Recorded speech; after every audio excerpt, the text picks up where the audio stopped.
fun fact, ever since Different World came on the air, it's never gone off the air. Now you have gone too far. Kadeem was my very first love, and Jasmine Guy, the minute I laid eyes on her, we fell in love and became sisters. What can you tell me about the new Different World?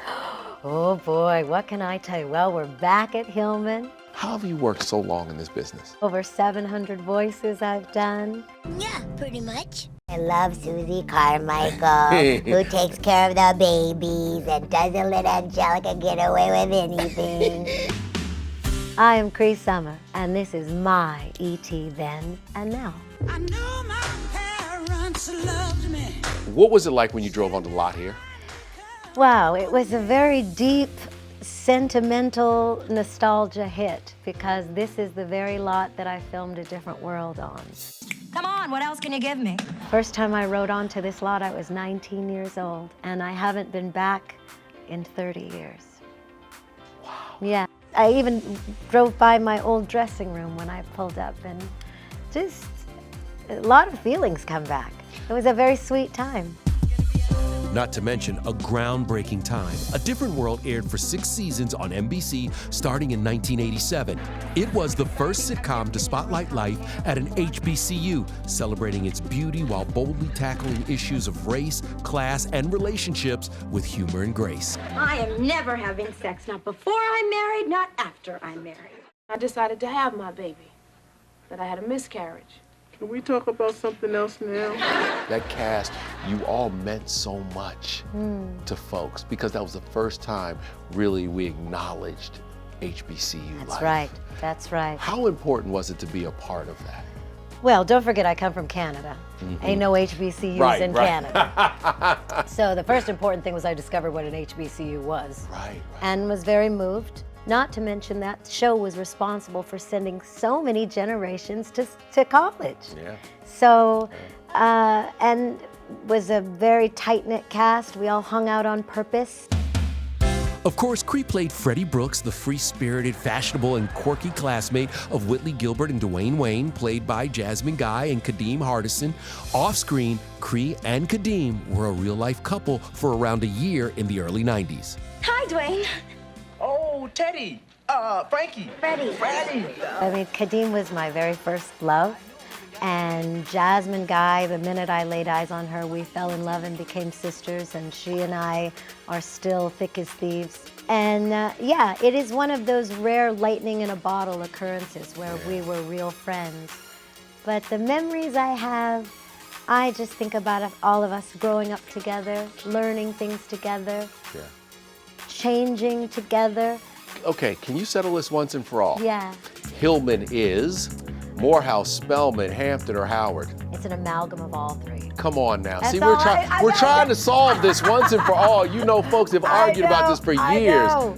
It's just the way it is. And we do college tours where we go visit the schools, and everywhere we go, they say, it's about us, and we go, of course it is. You know, you're lucky I'm so committed to peace. Were you ready for how big it would become and how Hillman would become like this thing in mythical lore? No, I had no idea. And you know, fun fact, ever since Different World came on the air, it's never gone off the air. That's true. And all these years later, Cree is heading back to Hillman for a Netflix sequel centered around Whitley and Dwayne's college-age daughter. Everybody is so excited about the new Different World. What can you tell us? Oh boy, not too much. I can tell you that I have the honor of returning. I'm very excited. And I can also tell you that the new cast is beautiful and deep, and I truly believe that America's gonna fall in love with them just as much as they loved us. It feels like it's got all the right ingredients for this to be delicious. People are so excited. Yeah. Can you feel it? I do feel it. You do feel that. And I feel it, you know, everywhere we go for the past 30 years, people have been saying, why can't you come back? Because we'd see all the white shows coming back, and they'd say, what about you guys? It just took us a little longer, but we're coming back. You're back now. We're back now, But really, baby. you have never been away. No. Because it is fair to say that you are one of the most accomplished voice actresses in all of Hollywood. Throw it to Clifford, T-Bone! Oh, what could have caused that? How did you get started? When did you realize you had this magic gift? Well, I got started as pure nepotism. My father, Don Franks, was a huge voiceover man in Canada, where I'm from, in Toronto. So I was always in the booth with him, watching him, and I remember just kind of chomping at the bit, when am I gonna get a chance? And I remember he was auditioning for Inspector Gadget, and he said, why don't you give my daughter a read? And I booked that gig, and it was just... Wait a minute, what voice did you do on I Inspector was Gadget? Penny in Inspector Gadget. Is this the lake where the monster is supposed to live? Over 700 voices I've done. It's crazy! Yeah, that's a lot. Well, I love Elmira from Tiny Toons, you know. I'm gonna love you and hug you and squeeze you.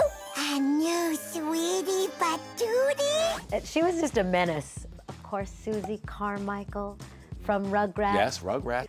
So I love Susie Carmichael, who takes care of the babies and doesn't let Angelica get away with anything.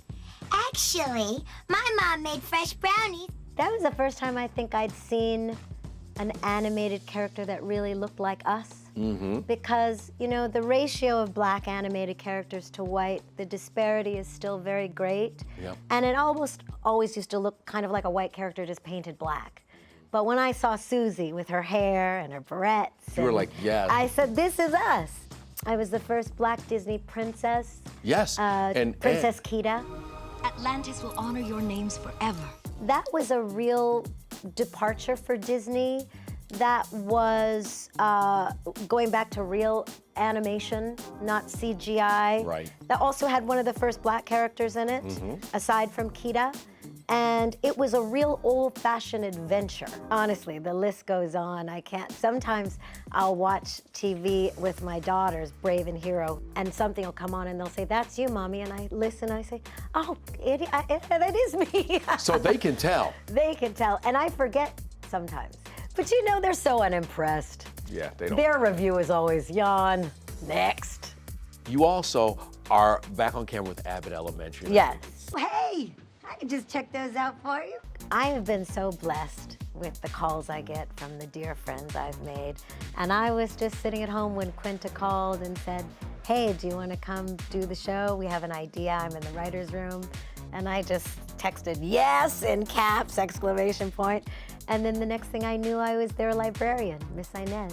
Thank you, thank you. Everyone is so kind, and it's just a fun set. And the kids are beautiful, and the kids are talented. Yes. Yeah, and another reflection. Remember we were talking about Yes. different world having such a powerful impact? We have it again with Abbott. Cree became a single mom to her two daughters when her marriage to Queen and Slim producer Angelo Pullen ended after nearly 10 years. And tomorrow, fans can see the 56-year-old co-starring in the new Lifetime movie, Toni Braxton's Breathe Again, which is based on Toni's iconic ballad.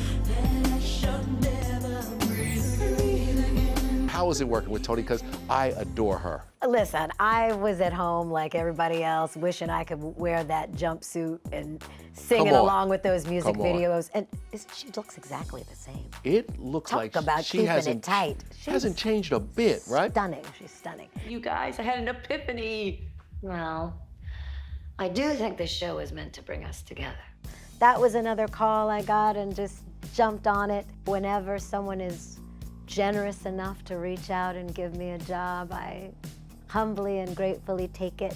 And it's a great movie about sisterhood and friendship, and also nice to have a romance movie about women over 50. That I love, because we ain't dead. What is the next step for you? What do you want next? I'm a working actor, so, you know, what's next is whatever beautiful project comes across my table. Just trying to be the best mama I can be. I'm a single mama, taking care of my two daughters, and that's it. That's what I'm up to. Now that you're back here again, Yes. if you could walk over to your dressing room and say something to you back then when you were shooting A Different World, what would you tell that girl? What a great question. I was just thinking about that. When we left A Different World, we had, of course, the hubris of youth. And we had this idea that once we walked off that soundstage from that last episode, that everyone would be chomping at the bit, waiting for us to give us opportunities. And the truth is, it wasn't like that. So I would probably tell that girl, to keep herself sharp and to know that perhaps you'll always have to prove yourself and you'll always have to work hard, and to never just lay back and expect something to come to you.